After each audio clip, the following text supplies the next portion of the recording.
নমস্কার। নতুন নতুন রান্নার ভিডিও পেতে চ্যানেলটিকে সাবস্ক্রাইব করে পাশে থাকুন এবং ভিডিওটি শেষ পর্যন্ত দেখতে থাকুন।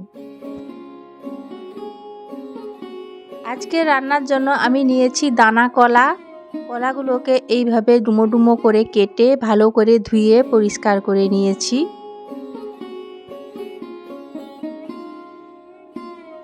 কড়াইতে নিয়ে নিয়েছি পরিমাণ মতো জল।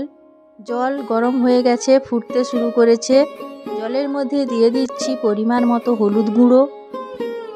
এবার দিয়ে দিচ্ছি কেটে রাখা দানা কলাগুলো।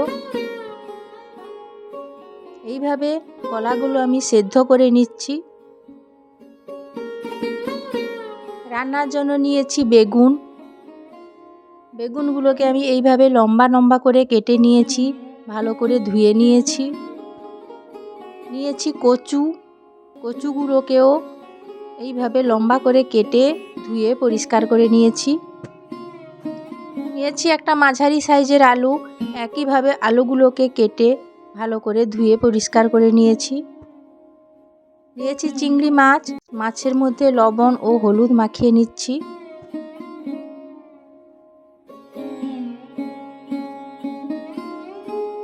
হাত দিয়ে ভালো করে লবণ ও হলুদ মাখিয়ে নিচ্ছি।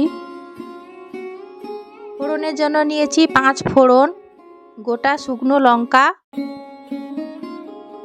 নিয়েছি পেঁয়াজ কুচি, চেরা কাঁচা লঙ্কা, সর্ষে বাটা,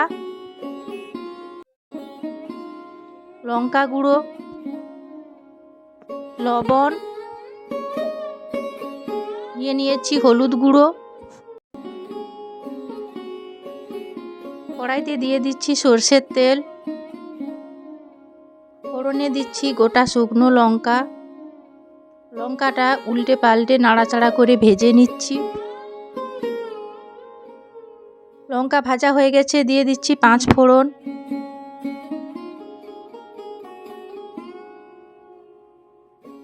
ফোড়ন দেওয়া হয়ে গেছে, এবার দিয়ে দিচ্ছি পেঁয়াজ কুচি, চেরা কাঁচা লঙ্কা, দিয়ে দিচ্ছি হলুদ গুঁড়ো, পরিমাণ মতো লবণ, দিয়ে দিচ্ছি লঙ্কা গুঁড়ো। মশলাটাকে ভালোভাবে কষিয়ে নিচ্ছি।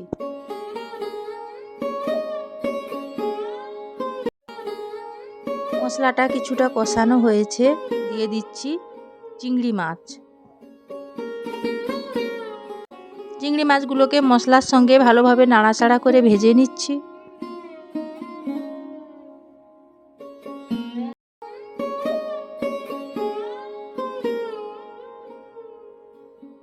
চিংড়ি মাছগুলো ভাজা হয়ে গেছে, এবার দিয়ে দিচ্ছি কেটে ধুয়ে রাখা আলু। আবারও আলুগুলোকে ভালো করে কষিয়ে নিচ্ছি। ভালোভাবে নাড়াচাড়া করে আলুগুলোকে কষিয়ে নিচ্ছি। এবার দিয়ে দিচ্ছি কেটে রাখা কচু।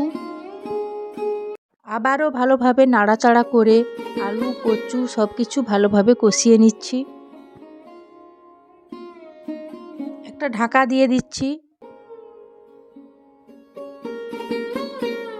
কিছু সময় পর ঢাকনা খুলে নিচ্ছি। আবারও সব কিছু খুন্তি দিয়ে ভালোভাবে নাড়াচাড়া করে দিচ্ছি।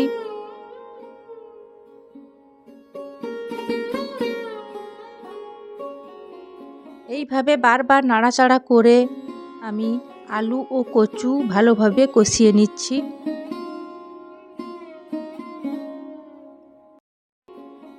আলু ও কচু ভালোভাবে কষানো হয়ে গেছে।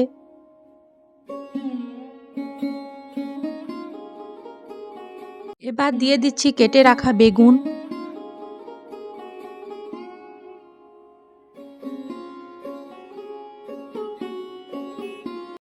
বেগুনগুলোকেও ভালোভাবে কষিয়ে নিচ্ছি। দেখুন, দানা কলাগুলোকে সেদ্ধ করে আমি বীজ ছাড়িয়ে নিয়েছি। এইভাবে বীজগুলো ছাড়িয়ে নিয়েছি।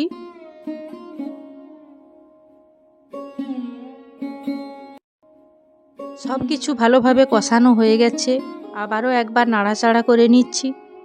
এবার দিয়ে দিচ্ছি সেদ্ধ করে রাখা কলা।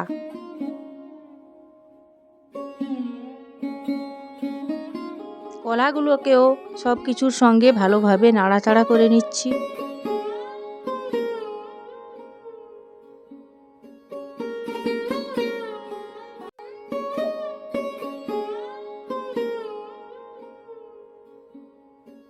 একটা বাটিতে কিছুটা জল নিয়েছি।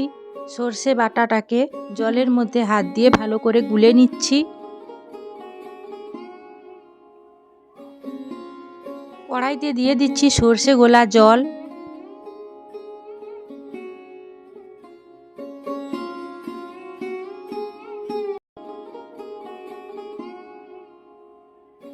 তরকারিটা ফুটতে শুরু করেছে। আমি অল্প পরিমাণে জল দিয়েছি, কারণ তরকারিটা মাখা মাখা তরকারি হবে, ঝোল থাকবে না, তাই অল্প পরিমাণে জল দিয়েছি। দেখুন জলটা কিছুটা শুকিয়ে গেছে।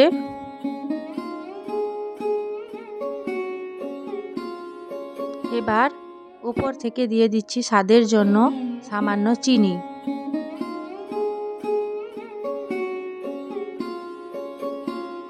আবারও নাড়াচাড়া করে তরকারির সঙ্গে চিনিটা মিশিয়ে নিচ্ছি।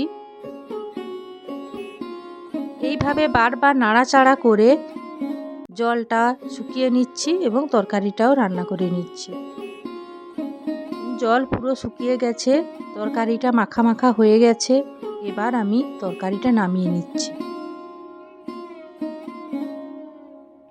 এইভাবে চিংড়ি মাছ আর কচু দিয়ে দানা কলা রান্না করলে খেতে খুব ভালো লাগে। সঙ্গে সর্ষে বাটা একটু দিতে হয়, তাহলে স্বাদ খুব ভালো হয়।